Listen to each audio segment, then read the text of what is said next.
Bon et bonjour à tous, aujourd'hui on est le 23 mars. Bon là, le tracteur est attelé au semoir parce qu'on a commencé les préparatifs pour semer le tournesol, mais bon ça vous le verrez dans une autre vidéo. Sûrement celle quand on sèmera le tournesol, de ce qu'on y a fait dessus. Et là, je vais aller commencer à préparer les sols. On va aller voir les labours, voir si avec un coup de vibro j'arrive à faire quelque chose. C'est pas trop humide. On peut voir là devant là, il y a encore de l'eau. Encore voir ce que ça donne. Là où on met d'habitude le semoir, on a eu un souci d'étanchéité. Ça va se voir là-haut.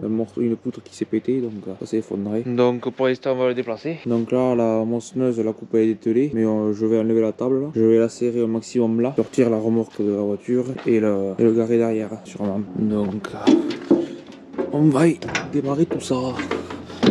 Là, il a démarré il y a 2 semaines, le niveau était bon, donc comme on n'a rien fait entre temps, ça devrait aller. Du coup, le coupe batterie, hop, là, hop, start.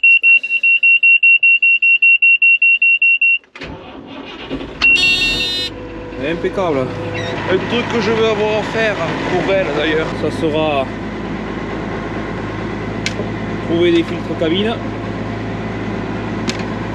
C'est dommage parce que ceux-là ils ont fait que la saison de l'an dernier. Et c'est la première fois que ça nous le fait, d'habitude on les laissé et on n'avait jamais eu de problème. Et là je sais pas ce que je suis allé voir là-haut et j'ai vu qu'ils étaient bouffés. Donc dorénavant on les enlèvera. Mais bon, d'habitude on les laissait, on n'a jamais eu de problème. Donc voilà, là je vais enlever la table. Je sais pas où c'est que je la foutre. Sûrement à côté là-bas pour l'instant.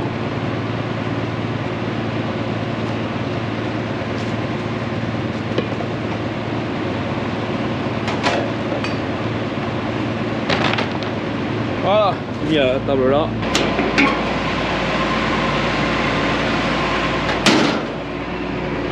Et le convoyeur. Bon là, nous on a toujours une fuite hydraulique par là. Je crois que ça vient du réservoir qui a en eau là, le réservoir hydraulique. Parce qu'on a un gros réservoir hydraulique qui est juste là, qui sert pour le lève-cul, qui a une assez grosse capacité parce que comme c'est des gros vérins, pour les pousser il faut remplir le fût. Donc en fait c'est ce diamètre là qui est de vide qui est à l'intérieur qu'il faut remplir. Et comme des deux côtés il y a une assez grande distance, il faut quand même pas mal de litrage.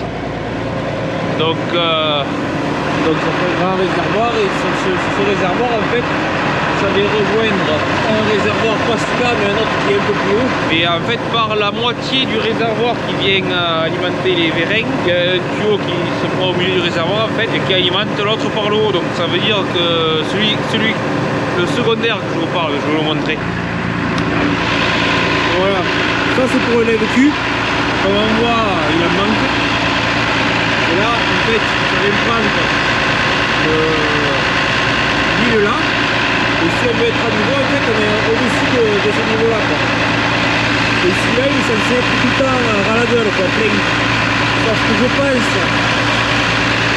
Bon, là, normalement, on avait peur de monter et retracer. C'est pour ça qu'il y a du rouge dessus, parce qu'il y a mis colorant dedans pour voir si il y a des fuites. Et comme on voit, ça suit juste en bas, là. Et ça coule sur le truc. Ça, c'est le second réservoir qu'on voyait de par en bas qui sert pour l'avancement de la moissonneuse. Et le problème de ça, c'est que ça me tombe sur la courroie ça me tombe sur la courroie qui me fait tourner la coupe, le convoyeur et tout ça. Donc quand on est dans du blé, que c'est bien chargé, elle a l'impression qu'il y a un bourrage parce que la vitesse diminue de la coupe et du convoyeur. Et en fait c'est juste que les courroies elles patinent parce qu'il y a de l'huile, du coup ça adhère pas. Donc ça il faudra quand même y rejeter un œil, voir où ça vient parce que ça fait quelques années à faire.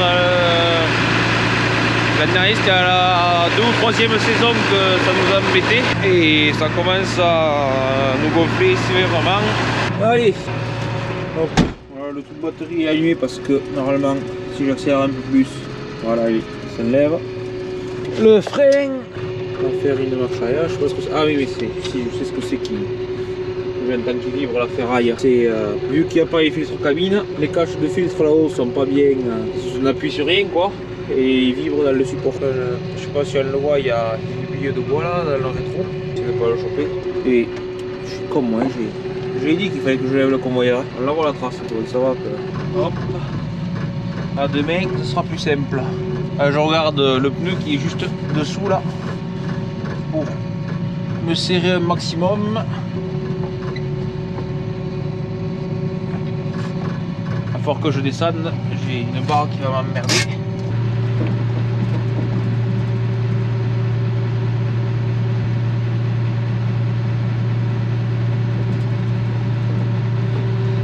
Allez, impeccable. On enlève le frein.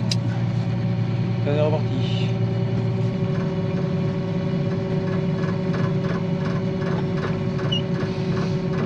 Allez, on envoie le cul vers là-bas.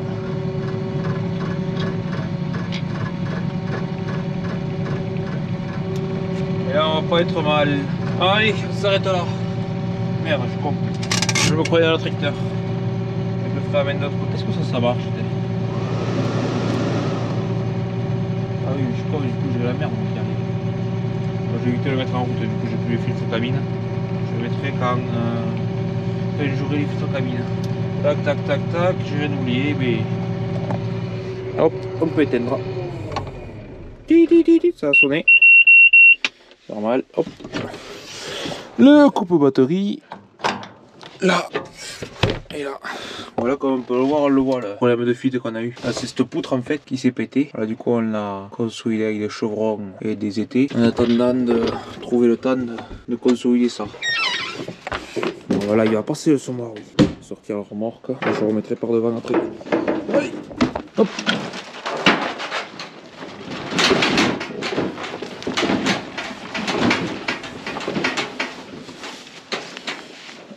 Parce que ça c'est vite fait déplacer, alors que si je le mets, si j'ai besoin de la remorque, j'ai mis le semoir devant, tu es obligé de démarrer un tracteur attelé et de sortir le semoir pour aller chercher la remorque. Alors que la remorque, même si on a besoin du semoir, on la sort à la main, on y va quand même à la tracteur pour atteler le semoir. Pas besoin de dételer 50 fois pour attraper une chose. Allez. Hop.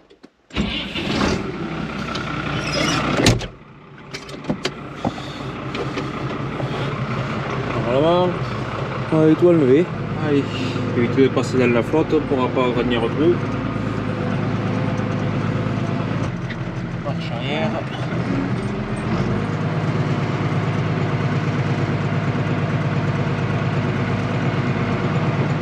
Ça passe nickel. Je ne sais même pas si j'ai besoin de le serrer autant, tu vois. Je vais le mettre là. Hop, on va détruire là. Si je pense, ça c'est levé, ouais c'est levé comme ça donc c'est nickel. Je peux bouger de dehors. Oh, je peux le mettre là, au moins comme ça on a quand même accès à la moissonneuse, on peut ouvrir parce qu'on a des trucs qu'on se sert dans la moissonneuse, la caisse à outils, des fois on y va chercher des outils donc si on peut ouvrir ça sera nickel. Je vais poser, voir ce que ça dit.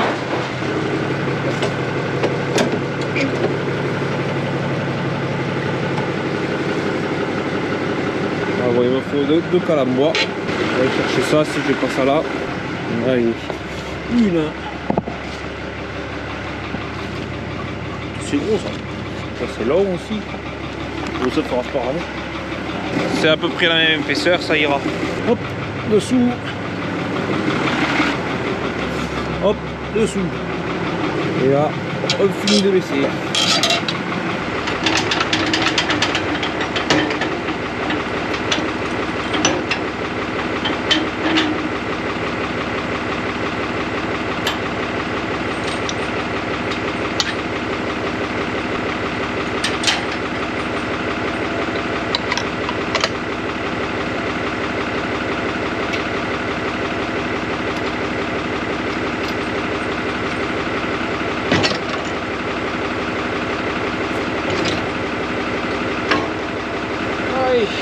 Direction le vibro. Bon, après dans le labour il y a des endroits où je sais pertinemment que je passerai pas, que on voit l'eau ici, enfin déjà on voit que c'est humide donc je suis sûr que si on va sur place dans les fonds il y a l'eau, mais si je peux faire au moins un bon morceau, je pense quoi, il y a un quart du champ qui est trop humide et si je veux faire les trois quarts déjà ça fera ça déjà de moins à faire.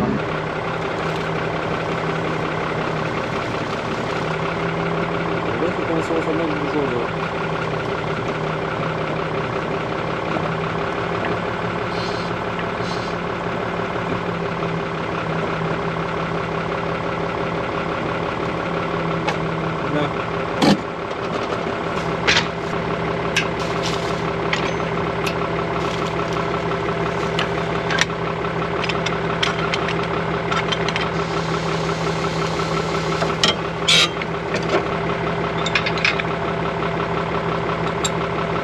Bon allez, je se retrouve au champ.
Bon allez, on est le lendemain des prises de vue que vous avez vues quand je faisais le vibro sur la bourre. Donc j'ai fini le champ, même si j'ai pas pu tout faire parce que je sais pas si on verra de par la GoPro, mais il y a des zones où c'était trop humide. Et j'ai préféré ne pas travailler que plutôt y rester. Et là je vais attaquer, j'ai essayé tout à l'heure là où il y avait le plus d'herbe, de faire un aller-retour voir si ça passait avec le vibro. Ça avait l'air de vouloir passer, donc je vais passer sur les décompactés. Donc ce champ est celui là-bas qui reste au fond. Donc voilà, bon ici c'est normal que ça se fasse mal parce que j'ai laissé 1 mètre de pas décompacté parce que je me suis fait avoir avec ça une année et maintenant j'y pense. J'ai le voisin là, le colza qui est au fond là, qui avait recreusé le fossé qui sépare mon champ du sien. Et un an ou deux après, j'ai décompacté. Bon, j'avais déjà laissé, je m'étais pas collé au fossé, mais j'étais resté à quoi 50 cm du fossé. Et le problème c'est que les 50 cm dans l'hiver, ils se sont éboulés, donc ça a rebouché le fossé. Enfin rebouché sans plus, mais bon. Donc maintenant j'essaie de m'y tenir loin maintenant que je sais. Donc là cette année j'ai fait 1 mètre partout et ça n'a pas bougé. Donc voilà, on peut voir qu'il y a des endroits où on a vu il y a eu un peu de gras. Voilà. Même à la terre, on peut voir que les endroits où c'est gras. Même dessous là, ça serait presque encore très frais quoi. Il y a un vers la terre. Et bon là ici c'était tassé parce que c'est pas décompacté. Et tout à l'heure en redescendant là-bas contre le truc, j'ai vu que ça se faisait bien. De toute façon je vais continuer et je verrai bien. Allez, bon, ça c'est une dent qui avait encore cassé. En tout hier, en tout j'en ai cassé 3. Hier j'en ai cassé 2 et ce matin une. J'en avais une d'avance là, celle qui est là, qui parle là, elle est cassée. Mais maintenant j'avais plus d'avance. Enfin, je les ai là-haut, mais comme je suis moins loin, quand j'étais dans le champ là-bas au fond, revenir là où je les ai là-bas derrière pour retraverser le champ et tout. Alors qu'encore d'ici, c'est moins loin et il y a moins de grosses mottes que dans le labour. Je pense que ça fera mieux. Je vais, de toute façon, je verrai bien. Donc voilà, bon, je vous reprends plus tard pour s'il y a d'autres choses à vous dire. Allez. Là où je suis sur les décompactés, c'était quand samedi dernier, donc il y a une semaine et un jour là. J'y ai fait, c'est pour ça que c'est jaune, un glyphosate dessus. celui-là et l'autre, juste les deux champs, mais je pensais pas être prêt à venir. Bon, là on manque encore un peu d'eau là, mais quand j'ai traité ici, il me tardait de repartir parce que ça fait ses ornières. Et bon, là aujourd'hui ça a l'air de passer. Je fais pas de marque, contrairement à dans le labour. On dirait que ça a séché en surface. Donc voilà, je vais essayer de le recouvrir ça un peu. Ouais, j'y passe et il n'y a rien qui bouge. Donc je vais bien voir. Ouais, c'était juste pour vous dire ça. Ah, il faut tout quand même. Ça continuerait presque. Voilà le travail que ça donne derrière. Ça se fait pas si mal.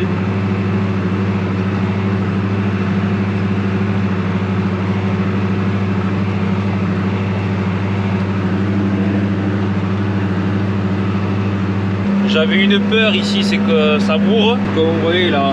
Mais surtout ce qui est jaune là, comme moi, c'est les repousses de blé là, derrière la moissonneuse. Et j'avais peur que ça bourre. C'est pour ça d'ailleurs que j'ai attaqué sur les côtés, parce que sur les côtés il y avait du régras et de la folle avoine et un peu de repousse de blé. Donc c'était là où c'était le plus chargé en herbe. Donc je me suis dit, s'il y a un endroit où ça va, si ça passe là-bas, ça passera partout là-bas. Bon, c'est pas dit que je bourre une ou deux fois dans le champ, mais peut-être plus. Mais pour l'instant ça a l'air d'aller. Voilà, fait quoi que j'ai parlé peut-être un peu vite. Ah ouais, c'est bon. Alors que je vois avec la paille. Le problème c'est qu'on avait coupé un peu haut. Et je sais qu'avec le cultivateur c'était pas passé. Donc je pensais pas passer moi, justement avec le vibro. Avec le cultivateur, cette automne là, après avoir fait les baies là, j'avais essayé de passer. Et ça passait pas donc. Je vois là. Je vois que ça passe. Donc tant que ça passe je continue. Si je vois que ça m'embête trop, et je finirai sûrement la rotative. Là dans les champs décompactés, bon, quand on est les années comme cette année là, vu que nous le blé revient tous les 2 ans à peu près sur la même parcelle, une rotation de 2 ans, et bien on laboure, on décompacte la moitié et l'autre moitié on la laboure. Sauf que la première année où on a fait le couvert, on avait labouré le couvert. Donc soit ce qu'on risque de faire pour changer ça, c'est faire 2 ans après le couvert au même endroit que 2 ans avant, au lieu de tourner. Et au moins comme ça, l'idée, au lieu de l'enfouir en le labourant, je pense que le mode qu'on va faire, c'est après la moisson, avec les panneurs à engrais, on épanne le couvert. Après un coup de décompacteur, comme ça gratte, comme on peut voir, ça gratte quand même un peu le sol. Avec le rouleau derrière, ça rappuie du décompacteur. Pour ça, j'avais vu que ça rappuyait bien. Les années où il pleut, ça poussait bien. Parce qu'une année, on aurait dit que j'avais fait un couvert dans le champ que j'ai justement passé le vibro tout à l'heure, là, hier. Et on aurait dit que j'avais fait un couvert alors que c'était juste des repousses de merde qu'il y avait dans le champ. Donc en tout cas, ça, le rouleau rappuie bien et a le potentiel de refaire lever des graines derrière. Donc c'est pour ça que je pense que sur le champ, on va mettre le couvert, on décompacte derrière. Comme ça, quand on a le droit de le détruire, donc normalement c'est début octobre, 1er octobre, et bien un coup de cover crop, on le laisse un peu attendre avec le coup de cover crop, et derrière après un coup de vibro pour avoir des billons un peu pour passer l'hiver. Le cover crop ça a tendance à faire une dalle, ça fait une surface plate où l'eau a du mal à s'infiltrer dedans, et du coup après ça a du mal, même une fois que ça s'est infiltré, ça a du mal à se ressuyer. Donc c'est pour ça que je préfère faire passer un coup dedans, au moins comme ça ouvre des sillons dans lesquels l'eau peut passer. Voilà, un demi-tour, on repose et on est reparti. Donc voilà, ouais, mais ça se fait pas si mal, hein, ça bouge de la terre. On voit de la paille qui se met un peu dans les dents. Et comme je suis vraiment superficiel, il y a la place pour que la terre foisonne entre les dents. Donc ça bourre, je pense que c'est pour ça que ça bourre pas. Si j'étais plus profond, peut-être que ça bourrerait. Et bon, là, ça me plaît le travail. Donc continue. Donc voilà. Ouais, parce qu'ici j'avais prévu de passer un coup dedans, mais j'ai jamais eu le temps, ça bourrait. Et du coup c'est pour la préparation que je passe un coup dedans. Je pensais justement, comme je disais, passer un coup de cover crop pour pouvoir passer un coup dedans par la suite, mais finalement ça passe, pas mieux. Ça évite un passage de plus. Après au derrière, je sais pas ce que je vais y faire, on va voir en fonction de comment ça se prépare dans le champ, et de la météo aussi. si ça va prendre le goût et après un peu de pluie là, que les dernières mottes qui se désagrègent, avec le gonflement retrait comme je dis tout le temps de l'argile, commence à se défaire un peu. Après peut-être soit un coup de vibro ou un coup de terre plate, ça suffirait. Bon, ici c'est pas du tournesol qu'il y aura, c'est du sorgho. Mais bon, c'est pareil, on essaye de faire à peu près, on essaye de faire la même préparation. Quand on voit ici, j'avais testé le cultivateur, il y a des tas. D'ailleurs, ça risque peut-être de bourrer, même pas. Quand on voit, ça fait 2 tas là-bas, c'est le moment que j'avais bourré avec le cultivateur. Je sais pas si on aura vu à la caméra. C'est subtil parce que ça s'est tassé un peu pendant l'hiver, c'est surtout la végétation qu'il y avait, donc ça s'est tassé un peu. Donc voilà. Bon allez, moi je vous laisse, j'arrive au bout là pour faire la manœuvre. À plus tard. Et bien, là je suis en train de finir le dernier champ que j'ai à passer le cultivateur. Là, il faut que j'arrive au bout et puis c'est bon. Et je vous laisse entendre ce son.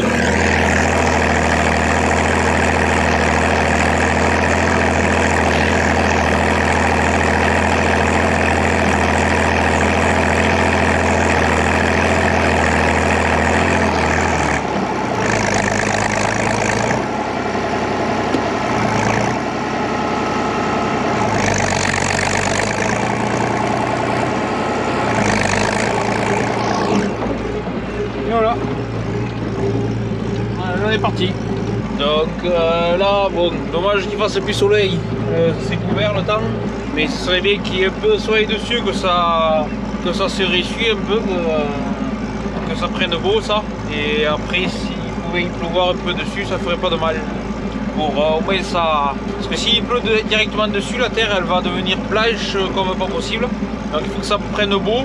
Et là, s'il pleut, ça risque, la structure du sol risque moins que s'il pleut de suite là quoi. Et donc voilà, s'il pleut après, au moins ça, les mottes vont se délier un peu plus. On pourra faire un peu plus fin à des endroits. Parce qu'à des endroits c'est vraiment fin et d'autres par contre c'est assez motteux. Donc il va falloir, si on veut pas passer la rotative, il va falloir qu'il pleuve dessus après que ça ait pris goût. Et là il y a la féverolle, bon, celle que j'ai faite à l'épandérangerie au vibro. Et qu'on va commencer à faire des fleurs. Dans quelques pieds, on voit qu'il y a des fleurs. Dans l'ensemble, elle n'est pas si mal. J'aurais cru ça pire. Comme le blé, finalement, il n'est pas si mal non plus. C'est même presque un des plus jolis. Bon, après, parce qu'il est en coteau, donc au moins l'eau ne stagne pas. Mais finalement, il n'est pas si moche que ça, sauf là vraiment où ça merdait. Contre le bois là-bas, où c'était vraiment de la vase. Là, c'est sûr que je m'y attendais à rien et il n'y a rien eu. Donc voilà. Voilà. Bon allez, je vous laisse. Si cette vidéo vous a plu, n'hésitez pas à mettre un like, à vous abonner pour avoir les prochaines et laisser un commentaire si vous avez des questions. Allez.